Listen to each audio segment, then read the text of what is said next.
I was very much aware. I think most of us were. I wasn't, I didn't have the problem that others had one way or another. But I did, for example, on producing Ellery Queen, I insisted that the writers get the names up on the screen.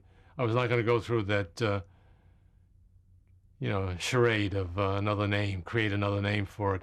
And at that stage of the McCarthy, of the Red Hunt, I was backed by the network, by Bob Kintner, the president of the, and there was no further problem I had with it. I had problems sometimes with the individual artist who may have felt that I was taking advantage in some way. They felt that if they didn't get their fee that they were used to, that I was taking advantage of it by using them. That was never the case. And I would have to explain that it's you made a certain rule that this is the ceiling, this is what every writer will get for Ellery Queen or what every writer will get for. And I didn't break it for one way or the other. But it was difficult with it. I mean, some people lost their livelihood and lost their lives from it. And we went through, as a television producer, I'd be called upon. There was a loose-knit committee. There was a book, Red Channels, that was written by two former FBI agents who I knew. I knew them as FBI agents long before, and they would give me a list. They'd say, "What do you think of this, Alan?" And I'd say, "Well, to begin with, this is the wrong Goodwin that you've got down here.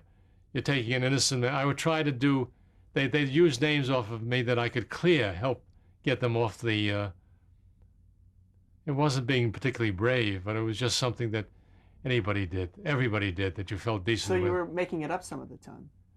No, not making it up. I'm just, No, I mean, you would recognize the name, but you would... I'd recognize a name and say, this is not the guy that you're talking about, because they would give me the show and the name, and it was not the same. Oh, so it legitimately was wrong. It was, they never bothered them to be accurate. They didn't care.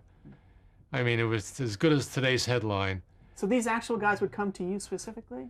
Yes, they arranged a meeting to go over a list with me, maybe of my show. There was, for example, the Goldbergs on CBS had Molly Berg, and I can't remember his last name, Philip, whatever. Loeb? Philip who? Philip But Loeb? he was yes, Philip Loeb, and they ruined that man's life. You know, he kept after him because there was a weekly show and he'd be on every week. And aren't you a patriotic American? That's another thing that I found very objectionable, as I'm sure almost everybody did.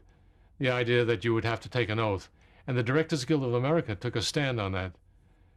Joe Mankiewicz and, of all things, a far Republican by the name of Ford got up there and Ford made a speech, and I remember being at the old Directors Guild in the audience and saying, "Cecil, shut up," because DeMille wanted us all to take an oath. And Joe Mankiewicz said, "Why should we be singled out to take an oath? We've all taken our oaths.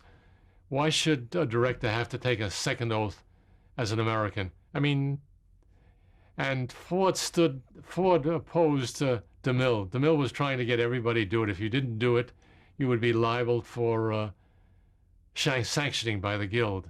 And of course, it never became a thing.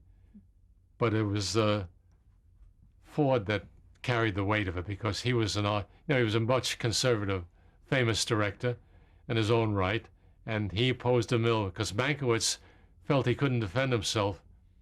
He was the president of the Directors Guild, but he physically absented himself for the meeting because he knew that he'd be there. I didn't have that compunction, so I was there.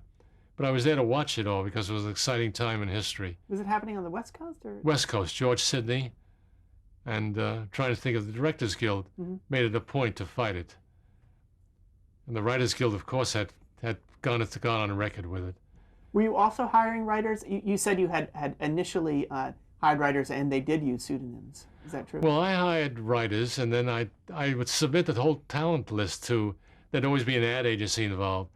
I say, this week I'm going to use Robert Cummings, and so on and so forth, and the role of. They would look at the script, too. And everybody, there'd be that many copies of the script out there that anybody could say, pose an objection. And the ad agency would say, the cheese company or the car company doesn't want to be in the position of pushing communism in any which shape, manner, or form. They're out here buying entertainment, and we don't want that. And I could understand their perspective, but I wasn't sympathetic to it. I mean, I never went along with it if I could avoid it. But sometimes it would be taken out of your hand. And, but I don't remember any instance right now where, and sometimes the writer would find it offensive. I'd say that's not what I normally got in Hollywood. Well, he wasn't in Hollywood now, he was in New York with me. Because I did Ellery Queen in New York. I wanted to get it out of Hollywood where I felt it was being factionalized by all this crap. And Philco Goodyear, I was never bothered by them. I think Delman would tell you the same thing. Because Coe took care of that. He was ironclad because he had Horton Foote. He had these major writers who might have been sympathetic liberals of their kind, but, nobody, and even who cared if they were a communist when they were 16 or something. I mean, this never made much sense.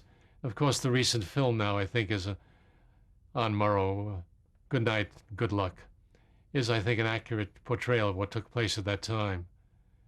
I was only a part of it because I was the producer of Person to Person, which picked up the freight on it. It was the commercial show. It was a very successful show on Friday nights, as opposed to See It Now, which never got much of a rating because it was very controversial, but did the classic film on McCarthy, the show on McCarthy, and on the sharecroppers. I mean, that was the important thing, which I appreciated, and I didn't do it. But I was there, part of the crowd, part of the group. Did you ever notice did the Blacklist end at a certain point, or did it just sort of fade away? Petered out. Mm-hmm. I think it became obnoxious to almost everybody. But it was very, very potent, very much a part of what was going on at the time. And I doing a drama once or twice a week, with a half hour or an hour that I might do, had to be very much aware of it. Did you have to abide by the red channels? Did the ad agencies have copies, and they? Well, they would then, yes, in effect. So before you cast somebody, they would not be permitted to, and it literally kept people from functioning, from earning a living.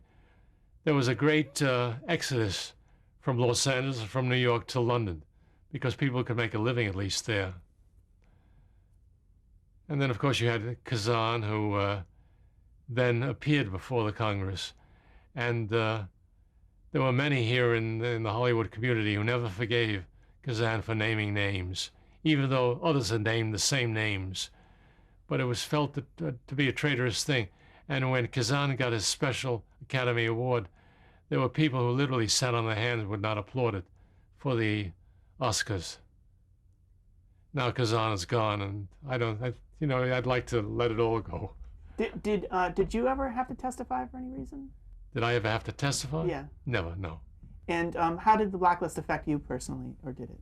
No, I just found it an abhorrent thing. I didn't like it. But it didn't affect me in terms, except that it was there, something you had to live through each week.